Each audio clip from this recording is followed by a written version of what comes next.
Hey, good morning everybody, and welcome to the vlog. I hope the start of your day is amazing. I'm getting my day started with a little bit of a workout, right? I can't get to the gym later, so I figured I might as well do my workout here with my girl Lucy. 20 pound, almost 200 pound animal, and immediately I'm out of breath. I mean, I tell you what, she is incredible, unbelievable animal. Come on, girl, don't pee on me. Just don't do that. She just shed out, and she looks amazing. Now I gotta try to catch her. Oh. Once she starts getting away, it gets difficult. I'm not gonna lie to you. And what you basically want to do, I always talk about you want to be like spaghetti, right? Like you roll up spaghetti on a fork, you just kind of roll her around, and that's the way you handle a big snake like Lucy. But I'm telling you what, guys, you have no idea how strong she is and how heavy she is. There is nothing like starting the day with this. And again, I truly suggest this. Whoop, she's going back. Goodbye, Lucy. No, come here, girl. Come here, girl. Don't go away. Don't go away, don't go away. Come here, girl. Oh, I'm serious, I know that with COVID, there's a lot of gyms are shut, you know what I mean? I'm telling you what, guys, I'm gonna start marketing 20-foot snake gyms because they are way better than any home gym that Chuck Norris. Your shoe! It's way better than any gym that Chuck Norris is gonna sell you. Come on, Lucy! No.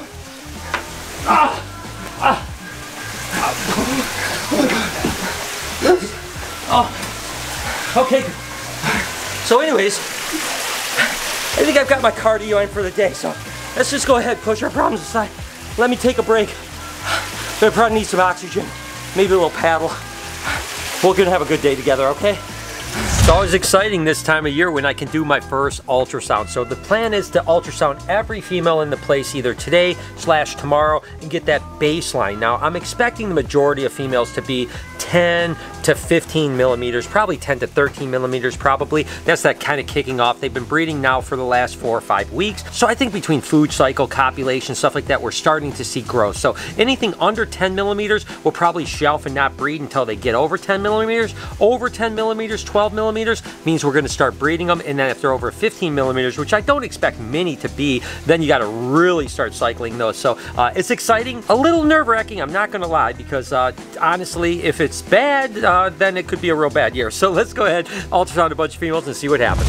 And my first one is actually this big old pied female here who actually laid on May 22nd. So that's another thing you've got to keep in mind, right, is that we really started getting a lot of eggs the end of May, June, July, right? So we're still 5.5, 6 months away from that. So we don't expect females that laid in the end of May to really be that far along, right? Because typically about 12 months after they lay is about when you do. Sometimes it can be even a little longer. So sometimes an animal that lays in May will actually lay in June the next year, believe it or not. So we'll see what happens. This is a big girl, and let's hope she has something not too bad, not too bad, right off the rip, right where I expected. I'm assuming this is about 13 millimeters.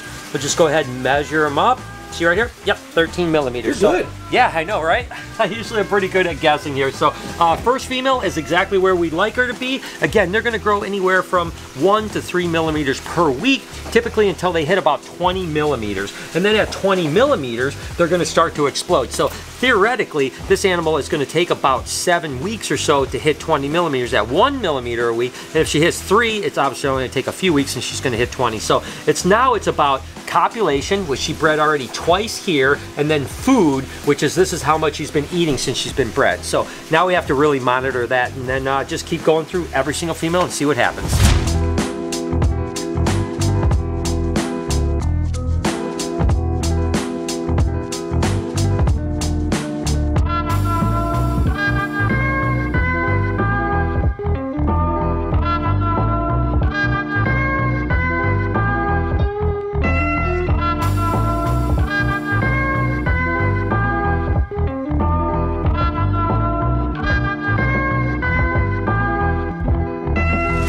Now on to my second female, which is also a pied, and she actually was just bred the other day. And interestingly enough, as soon as I'm picking her up, she just feels interesting. See how she's a little more rounded than the other snake, not as flat bottom, and she's actually got a little bit of a glow to her, where her colors are just a little bit bright. That tells me that there might be some big follicles in here. But I'll be honest, it's early in the year, so I'm not sure what, and oh my gosh, look at that guy. Woo!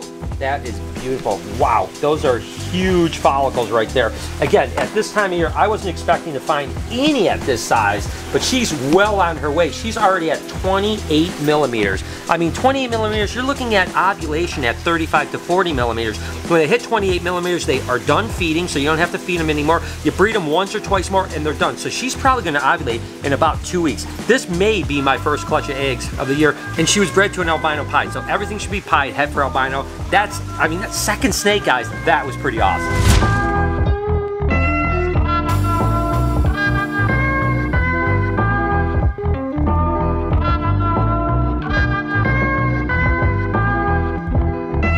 For you guys that need your Drogo fix, I first wanted to tell you, look at the ledge. Lori actually seamed everything now. Remember how it had like foam and stuff like that? Now it looks like it actually belonged. She's still gonna seam the bottom down here, but you can see the floor over here has got it really good. So looking good. Of course, Jay's over here. And what I really want to talk about is how we're trying to train Drogo so that when we do have him on exhibit, when we get our final permit, we can have you guys interact with them. So we're gonna go ahead and try some of his favorite treat, which is hibiscus leaf. Let's see if he wants some. Hi, Drogo. Buddy.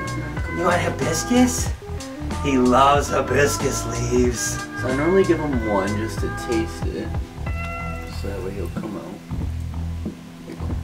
And so the idea is that's his favorite by far. He loves sweet potatoes, loves green beans, but hibiscus leaves are his favorite. And we actually have a little hibiscus tree farm down in the basement that we're growing some hibiscus leaf, because up here in Michigan, you don't see them. And then now Jay is gonna try to see if we can get him to come out. You know what I mean? Like entice him, like, hey, guess what? You got your favorite treat? Now come out. And the thing is if we can get him to come out and come see people, this will be a really cool interaction. You can see he's definitely very excited about it. He wants it. Now the question is will he get out of his hammock, his laziness? It looks like he's gonna come out. Good job, Drogo. Come on, baby. Let's go. Look at him. He's like, just give it to me, Dad. Just give it to me. A little bit further. Come on. Come on. He's thinking about it. He wants to come out so bad, but he's so lazy. He is so lazy. Maybe we can come to that, like, see on this side of the branch, maybe? Yeah, I was trying to get him to like cook his. There you go. There you go, bud. There you go. Here he comes. Good job. So I think I'm actually going to reward Yeah, I think that, because reward that fit behavior.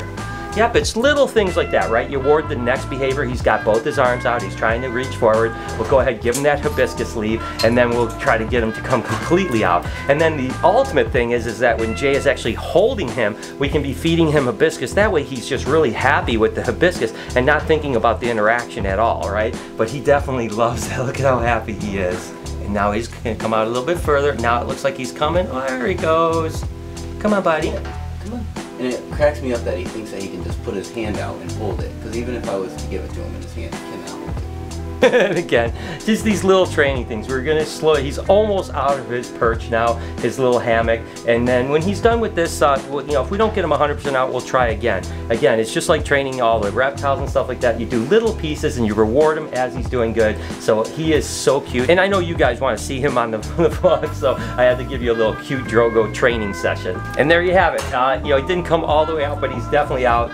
Jay's giving him a little bit of reward for it, give him a little affection, and within no time he'll be climbing out, because again, the idea is here in the next month or so, hopefully we'll have the permit, and then, you know, someone can come in and maybe have an interaction where they're standing over here, and then we can get Drogo to climb right up and actually be right by you. So, and I think hibiscus leaves is the way to go. So this was actually one of my early girls that produced this, an Enchi heifer pied. She laid actually in March of last year, the end of March of last year, but I'll be honest with you, she hasn't been feeding really well up until we started breeding. Remember when I told you that sometimes female ball pythons that are off food, once you start breeding them, will go on to food. So now she's feeding well, but I'm wondering if she's gonna have anything going on, because again, she would have to be one of my more advanced girls to stay in that range, and I tell you what, I'm a little surprised that they're as big as they are.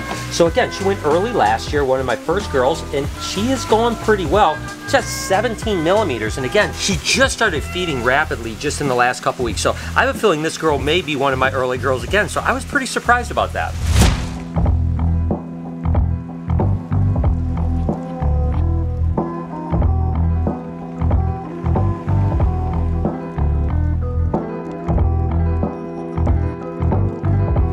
Yeah, I used to play this game where I would actually guess in advance to see if I was right just by the animal's look. This animal to me, I think looks like it's about 20 to 25 millimeters. Let's see if I'm close or not. And I promise you, Jake, I did not. There's no way he did it. He literally just pulled it out of that enclosure. So. I'm thinking she's 20 or 25 millimeters. Let's see if I'm right. Oh, I'm probably wrong. It's bigger than 25 millimeters. What? It's let's see here. It is 29 millimeters. So it is funny how you can sometimes just look at an animal and kind of get the feel without even palpating them, just the overall feel. So I guess I've been doing this for a while. Don't know if you guys remember. Oh, a while ago, that thing just railed me. I got those T-positive rainbow boas, and it's got a feisty little attitude. There's no doubt about that. It's squeezing me. It's trying to bite me. Already bit me once. Oh my God! But these things are getting big, and they're so beautiful. Again, we got two types of albinos. This is the T-positive, which is just tyrosine, right? So tyrosine is a protein in melanin, which is black pigment, and it's just that kind of more grayish, purplish look to it. So it's not that albino that's white with red eyes. It's kind of got that grayish purple, almost caramely look to it. So this guy is getting cool as heck, but boy is it a feisty monkey. And then we look at the tyrosine negative, which just basically means it's lacking all of the melanin, all the proteins in the black pigment is missing, and that is a true albino here, which is of course a beautiful, just kind of yellow, white with pink eyes. I mean, just really a ripper. And this one seems to be much more docile, by the way, which is pretty cool. So it's cool. Of course, these guys aren't going to be compatible, so we won't breed the T negatives and the T positives together. We'll keep them a separate line, there's no doubt about it, but probably next year we'll be able to actually produce some T negative and T positive albino rainbow boas. How cool is that? Adding it to our leucistic rainbow group, that's going to be pretty cool to have a handful of cool mutations of rainbow boas. They're just cool animals. I mean, live bears, really awesome. They get big, but not too big.